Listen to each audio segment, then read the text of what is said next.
ఓం నమ శివాయ. ఈరోజు రాత్రిలోపు ఇది వినమ్మా. తెల్లవారేసరికి ఖచ్చితంగా ఒక శుభవార్త నీ చెవిన పడుతుంది. ఇది ఈ పరమశివుడు నీకు చెప్పే ఒక చిన్న సందేశం, హెచ్చరిక కూడా. ఇది వినకుండా నిద్రపోకు. ఇది నీ కంటపడింది అంటే యాదృచ్ఛికం కాదు. నేను నిన్ను ఈరోజు ఎంచుకున్నాను. ఈ రాత్రే జరుగుతుంది. తప్పకుండా నా ఈ మాటలు విను. నిద్రపోయే ముందు వింటే ఇంకా మంచిగా జరుగుతుంది. ఇది నువ్వు యాదృచ్ఛికంగా చూడడం లేదు. స్వయంగా ఆ పరమశివుడే నిన్ను ఎంచుకున్నారు. నీకోసంగా తీసుకొచ్చాను ఈ మాటల్ని. వింటే తెల్లవారేసరికి నీ జీవితంలో ఒక శుభవార్త వినిపిస్తుంది. అలా కాకుండా ఈ సందేశాన్ని మధ్యలో హఠాత్తుగా వదిలేస్తే నువ్వు కోల్పోయేది చాలా పెద్దదిగా, భయంకరంగా ఉంటుంది. శివుని ఆశీర్వాదం ఇక నీకు వెంటనే చేరుతుంది. నీ గుండెల్లో ఎంత బాధ ఉందో, దిగులుందో, కన్నీళ్లున్నాయో నాకు తెలుసు. బయట నవ్వుతూ లోపల మాత్రం విరిగిపోతున్నావు. ఎన్ని ప్రయత్నాలు చేసినా పనులు సరిగ్గా జరగడం లేదు కదా. ఎవరిని నమ్మాలో కూడా నీకు అస్సలు అర్థం కావడం లేదు కదా. ఎన్నో నిద్రలేని రాత్రులు నిద్ర లేకుండా గడిపావు. కళ్ళల్లో కన్నీళ్లు ఎండిపోతున్నాయి. ఆశలు ఆవిరైపోతున్నాయి. నేను నీ శివుడిని. నీ ప్రతి కన్నీటి బొట్టు నాకు కనపడుతుంది. నీ ప్రతి బాధ వినిపిస్తుంది. నువ్వు అనుకుంటున్నావు, ఎందుకు శివయ్య, నాకే ఎందుకు ఇన్ని కష్టాలు అని. నిజం, నేను నిన్ను పరీక్షిస్తున్నాను కాదు, నేను నిన్ను బలంగా తయారు చేస్తున్నాను. ఈరోజు రాత్రి చాలా ముఖ్యమైనది. ఈ రాత్రి నువ్వు ఒక నిర్ణయం తీసుకుంటే నీ జీవితం పూర్తిగా మారిపోతుంది. కానీ నువ్వు ఈ సందేశాన్ని పట్టించుకోకపోతే మళ్ళీ ఇలాంటి అవకాశం రావడానికి చాలా సమయం పడుతుంది. ఈరోజు రాత్రి నిద్రపోయే ముందు ఒక్కసారి నిశ్శబ్దంగా కూర్చో. నన్ను తలుచుకో. నీ గుండె మీద చెయ్యి పెట్టుకొని 3 సార్లు ఓం నమ శివాయ, ఓం నమ శివాయ, ఓం నమ శివాయ అని పలుకు.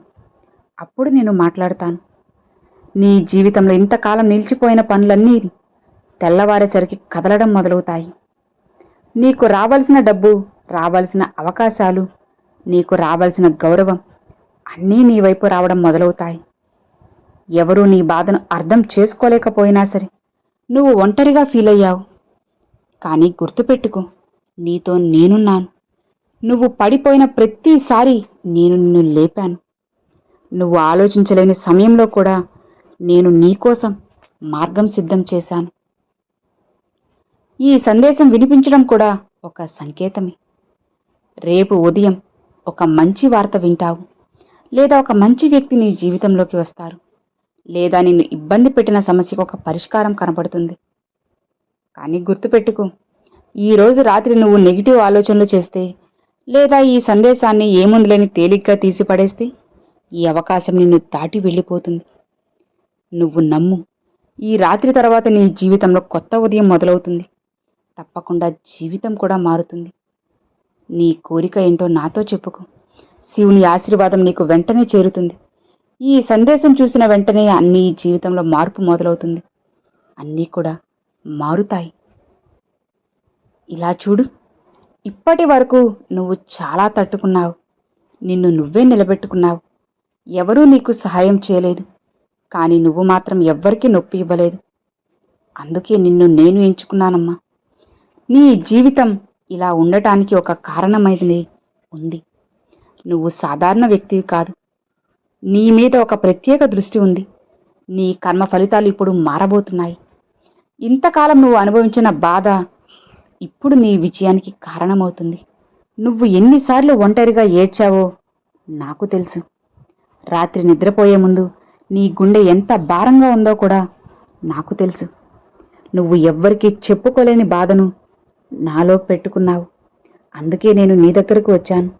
ఈరోజు రాత్రి ఒక అద్భుతం జరగబోతుంది. కానీ ఈ సందేశం చివరి వరకు వినేవారికి మాత్రమే అది తెలుస్తుంది. ఇది సాధారణ సందేశం కాదు. ఇది నీ జీవితాన్ని మార్చే మలుపు. ఈ రాత్రి నువ్వు నిద్రపోయేటప్పుడు నీకు ఒక కల వస్తుంది. లేదా ఒక సందేశం, నీకు ఒక సంకేతం కనపడుతుంది. అది నీ శివుడే. భయపడకు. నీ జీవితంలో మార్పు ప్రారంభం. నువ్వు పడిన ప్రతి కన్నీటి బొట్టు ఇప్పుడు ఆనందంగా తిరిగి వస్తుంది. నువ్వు కోల్పోయిన ప్రతి అవకాశం ఇంకా పెద్ద రూపంలో తిరిగి వస్తుంది. నిన్ను వదిలి వెళ్ళిన వాళ్ళు మళ్ళీ నీ విలువని తెలుసుకుంటారు. నీ జీవితంలో త్వరలో మంచి అవకాశం వస్తుంది. ఒక మంచి వ్యక్తి నీకు సాయం చేస్తారు. నీ పని ఒక్కసారిగా సెట్ అవుతుంది. ఇది యాదృచ్ఛికం కాదు, ఇది నా ఆశీర్వాదం. ఒక్కటి గుర్తుపెట్టుకో, ఇప్పటి నుంచి నెగిటివ్ ఆలోచనలు దూరంగా ఉంచు. ఎందుకంటే నీ ఆలోచనలు నీ భవిష్యత్తును నిర్ణయిస్తాయి. ఈరోజు నేను నిన్ను ఒక చిన్న పరీక్ష పెట్టబోతున్నాను. అడుగుతున్నాను కూడా, నన్ను నమ్ముతున్నావా? నువ్వు నిజంగా నన్ను నమ్మితే ఈ సందేశం తర్వాత కూడా ఈ భావనను కొనసాగించు. రేపు ఉదయం నువ్వు ఒక చిన్న సంకేతం చూస్తావు. అది ఒక ఫోన్ కాల్ కావచ్చు, మెసేజ్ కావచ్చు, లేదా ఒక మంచి వార్త కావచ్చు. అది వచ్చినప్పుడు ఇది నా ఆశీర్వాదమని గుర్తుపెట్టుకో, నన్ను తలుచుకో. ఇక నువ్వు ఒంటరిగా ఏడవాల్సిన అవసరం లేదు. నీ బాధని ఇప్పుడు నేను తీసుకుంటున్నాను. నీ కష్టాలు ఇక్కడతో ముగుస్తాయి. నీ జీవితంలో కొత్త వెలుగు వస్తుంది. ఇది నువ్వు తేలికగా తీసుకోవద్దు. ఇది సాధారణ సందేశం కాదు. ఇది నీకు వచ్చిన ఒక గొప్ప అవకాశం. ఇది మిస్ చేసుకున్నావంటే చాలా ఆలస్యమవుతుంది. నువ్వు కోరుకున్నది ఇప్పుడే నీ వైపుగా వస్తుంది. నీ జీవితంలో శాంతి, ఆనందం, సంపద అన్నీ వస్తాయి. నన్ను నమ్ము. ఈ రాత్రి తర్వాత నీ జీవితం అత్యద్భుతంగా ఉంటుంది, ఆనందంగా ఉంటుంది. తెల్లవారేసరికి నువ్వు ఒక గొప్ప శుభవార్త వింటావు. ఇక నువ్వు నిశ్చింతగా, ప్రశాంతంగా ఉండు. నీ కోరికను నేను తీరుస్తాను. రోజూ నా దగ్గర ప్రార్థనలు పెట్టు. తప్పకుండా నా ఆశీర్వాదం నీకు వేగంగా అందుతుంది. ఇక నిశ్చింతగా, ప్రశాంతంగా ఉండు అని ఈరోజు పరమశివుడు ఒక సందేశాన్ని పంపారండి. ఈరోజు ఈ సందేశం మీ అందరికి నచ్చినట్లయితే ఒక చిన్న లైక్ చేయండి. మరికొంతమంది మీ ఫ్రెండ్స్ అండ్ ఫ్యామిలీస్కి షేర్ చేయండి. ఫస్ట్గా మన ఛానల్ చూసారు, సబ్స్క్రైబ్ చేసి సపోర్ట్ చేయండి ఫ్రెండ్స్. Thanks for watching. అలానే తప్పకుండా కామెంట్లో ఓం నమ శివాయ అని కామెంట్ చేయండి. ఓం నమ శివాయ, శివాయ నమః.